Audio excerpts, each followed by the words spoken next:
Art council पारां ज़िंदगी जे मुख़्तलिफ़ शोबनि अदाकारनि फनकारनि सहाफ़िन ऐं ॿियनि शख़्सियतुनि खे मञता एवॉर्ड ॾिना, मञता सर्टिफिकेट ॾिना, तक़रीब थी आहे। अचो त उन हवाले सां इन सां ॻाल्हि ॿोल कयूं त छा था ॿुधाइनि। असीं सभु वर्कर आहियूं न, सभु त गॾिजी कमु कयोसीं। असां सोचियोसीं त उन्हनि खे असां मञता ॾियूं त जीअं अॻिते बि उहे ख़ैरपुर आर्ट्स काउंसिल जे अहिड़ा मेगा इवेंट्स खे कामयाबु करण में पंहिंजो भरपूर किरदारु अदा कनि। जेको 5 रोज़ा फेस्टिवल हुयो असांजो कल्चरल एंड लिटरेचर फेस्टिवल ऐं नापा पारां जेके असांजा ड्रामा पेश कया विया, उन में असीं जेके आर्ट काउंसिल जा उहिदेदार आहियूं उन्हनि इहो सम्झो त जिन बि असां सां सहकार कयो आहे, जिन बि शोबनि में असांजा साथारी रहिया आहिनि, उन्हनि खे असीं कारकर्दगी सर्टिफिकेट ॾियूं।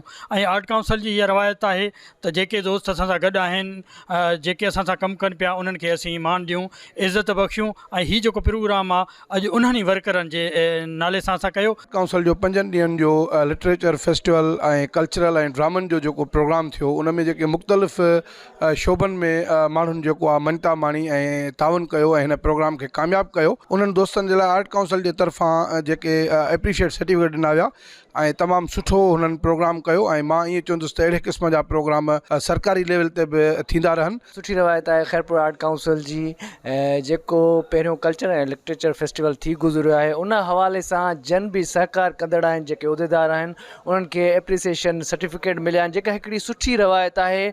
उन्हनि माण्हुनि खे, उन्हनि दोस्तनि खे पंहिंजे जीअरे इज़त ॾियण जी, जन पंहिंजे मुल्क लाइ, पंहिंजे देश जो नाव मथां कयो आहे। कंहिंजे प्यार में ज़िंदगीअ जी शाम थी वई, कंहिंजे इंतज़ार में ज़िंदगीअ जी शाम थी वई, न मिलियो आशिकी जो शनाख्ती कार्ड, बीहंदे कतार में ज़िंदगी जी शाम थी वई। चङो थियो जो हीउ थोरो दोस्तनि कारकिर्दगी जो सर्टिफिकेट ॾिनो, जंहिं असां महिरबानी कई ऐं सभिनी दोस्त जेके बि वेठा जिन जिन सुठी मान ॾिनो ऐं सुठी कारदगी कई, उनखे मान मिलियो। कैमरामैन आफ्ताब अलो सां गॾु ख़ादम जोड़ी जो KTN न्यूज़ ख़ैरपुर मीरस।